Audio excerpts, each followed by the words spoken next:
Hi, this is Wishop, and this is your new moon reading from November 11th through November 24th, because the 25th we have the full moon in Gemini. So this is a new moon in Scorpio. So the first thing I want to say is that I know that people get a little intimidated about Scorpio. Saturn in Scorpio has been a real lesson learner. Really digging deep into some difficult situations, but I don't think that's what this new moon is. This isn't more of that. What I really think this is that you've actually sort of graduated, and now you're figuring out who this new you is. So if you can imagine having run a long race, which we did, with hurdles and obstacles, and you win, but then you get pulled into the winner's circle and the lights are going off in your eyes and people you don't know are like hugging you and jostling you and pulling you back and forth, and maybe they even threw a medal around your neck and you're sweaty and tired and you wish you could have a glass of water, but you're so busy being congratulated that it hasn't all sunk in yet what this win, what completing this race is going to mean to you. Another comparison I thought of earlier today was, we think of the sculptor carving the angel out of the marble, but we don't often think about as the final little bits are being finished, that angel is having his or her face sanded, right? There's like still chip, chip, chip, chip, and it can be sort of annoying and disruptive and it can not feel great. But it really is more the sign of how far you've come than a new obstacle course, if that makes any sense. So what I think is happening is right now, people are having what some people like to call ascension symptoms. There's this sort of awakening. These big energy shifts have created a lot of changes in people's lives and the way that they feel they'd like to live going forward. And so because of that, you may find you're more sensitive. There are people you're responding to differently than you did. I've said to more than one person that it's a little like you got a new set of superpowers, or you're like an adolescent who went through a growth spurt and you woke up and you were 2 inches taller, or, now you can swing from buildings and you're not quite sure how to handle it. It's going to take a little practice. It's going to take a little time to figure out what these new capacities are and how you want to use them. And in the meantime, you should probably be gentle with yourself. So I pulled one of Monty Farber's karma cards, which have the planets and the houses and the signs, to say, of all of the astrological influences going on right now, which should we be focused on? And I would say definitely watch some astrology videos. It's exciting stuff going on. But I really think this threshold is a little more like a finish line than a new starting line, if that makes any sense. The threshold at 11:11. I think the new moon is saying Scorpio, and Saturn in Scorpio has helped you strip yourself down to the bare essentials of who you are. And you've taken that core identity of yourself and you've turned the volume up on it. You've recovered maybe some lost passions that you had. You've recovered some lost feelings that you had and loves and desires and wishes. And now you've turned the volume up on your capacity to follow those and to pursue them. And so now the new moon in Scorpio says, now that you can look in that sort of Scorpio deep way and see who you are, what do you want? So this is an amazing new moon for life intentions, big ones. So when I flipped the karma cards, I got Jupiter. You can see him here on the right. So it's learning or teaching, being positive about things, growth and expansion. And we do think of Jupiter as the great benefic, the biggest blessing giver, the Santa Claus of the zodiac, or of the planets. And that's great. Right now, Jupiter is in Virgo, Virgo, very pragmatic and practical sign, but also a sign that has a lot to do with healing. So what's happening is we have that Jupiter expansive energy, but Virgo really knows where that energy is needed, where healing is still needed, where there are things that could be fixed or improved. Virgo's real practical about that kind of thing. And that's great because we're going to get to put all that oomph and drive into ways that will really make a difference. And Jupiter is the ruler of Sagittarius, another fire sign. And Saturn, the planet of limitations, which I think is sort of a harsh way to say it, but Saturn has moved to Sagittarius. So there we get another echo of that same message, because Sagittarius is a fire sign. It's bold, it's inspirational, it's adventurous. It also loves to learn new things, to travel, to try what's new. Also is very concerned about social issues, human issues, philosophical issues.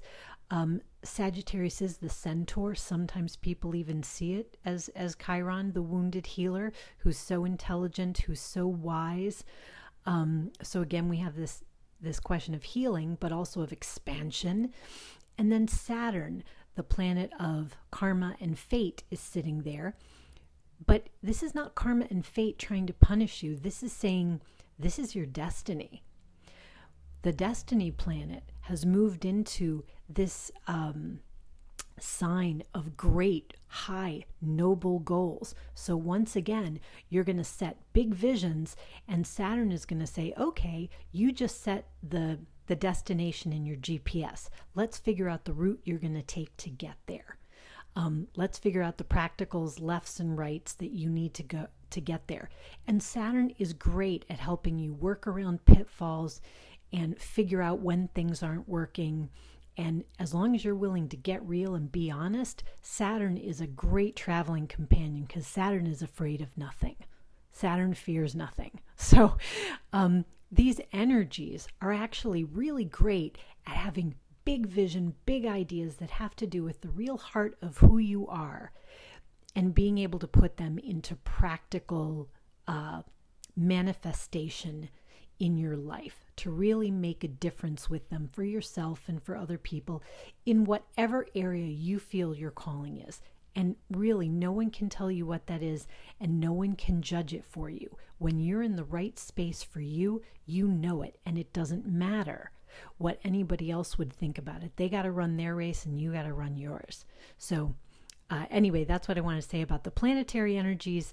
But Jupiter also tells us to focus on the positive. Let's not focus tons on our sensitivities or the way we're feeling like, oh no, now I've got bionic hearing and I can hear what people are saying about me. But really to focus on the positive aspects and how to deal with it. Maybe you need a new sort of spiritual hygiene than you had in the past. It may be that in the past, certain practices or methods worked for you and made you feel like grounded and able to manage.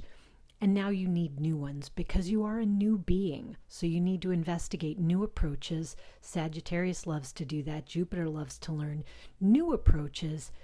Oh, I've never done energy work before. Oh, I've never, played around with crystals before. Oh, I don't do mantras. Maybe I should try them. This kind of thing, so that you can find ways that this new powerful you can be well taken care of to keep you in good shape so that you can be going forward. So the I Ching for the week is 57, the gentle, which is wind over wind, which I think of as wand over wand energy. So you might say, oh, that's an awful lot of fire.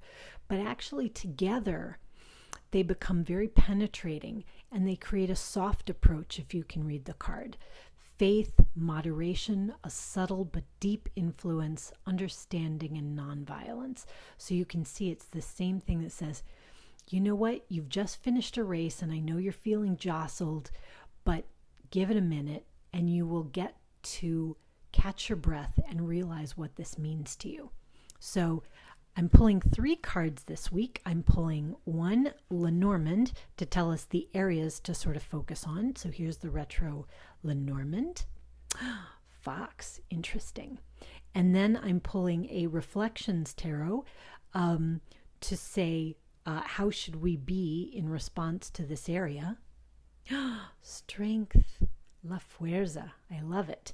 And then I'm going to pull a Oracle of Shadows and Light card to give us either advice or a caution for, and I think I said the week, but I mean, the area until the next full moon.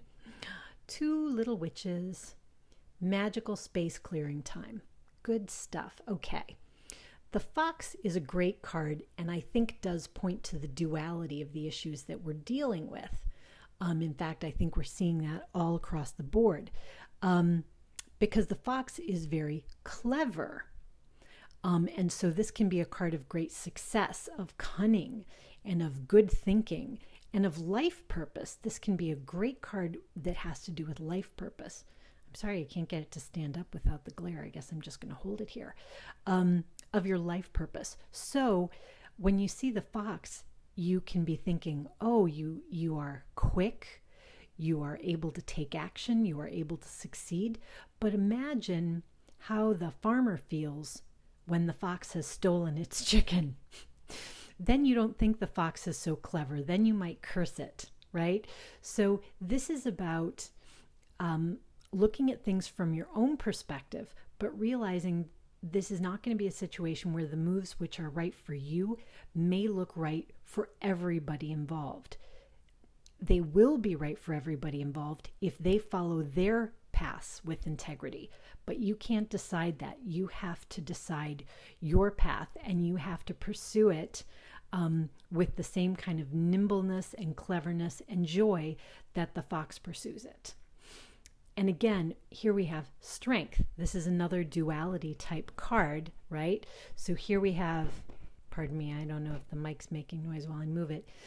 A lot of times this is an image of a woman and a lion. In this particular deck, if you can see, these are almost like skulls or like spirits that she's ushering through.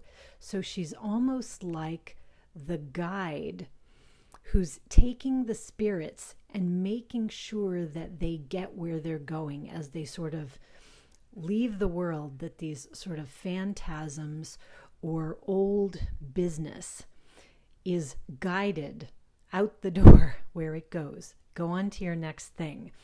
So I think that that's really interesting, because instead of dealing with the normal vision of strength where it's like, oh, deal with your base issues, deal with your animal nature. This strength is actually very explicitly dealing with phantoms of the old, I would say. And that ties in perfectly to the 2 little witches, which says magical space clearing time. And I think this is really the case. You are this new person. You now have new needs. The things that you surrounded yourself with before might not be what you need now. The places you operated before might not be what you need now. You might need something different. So you might need to clear out the old, not because it's bad. It's not bad. Maybe you were into jazzercise, now you're into spinning. It doesn't make jazzercise bad because now you're into spinning.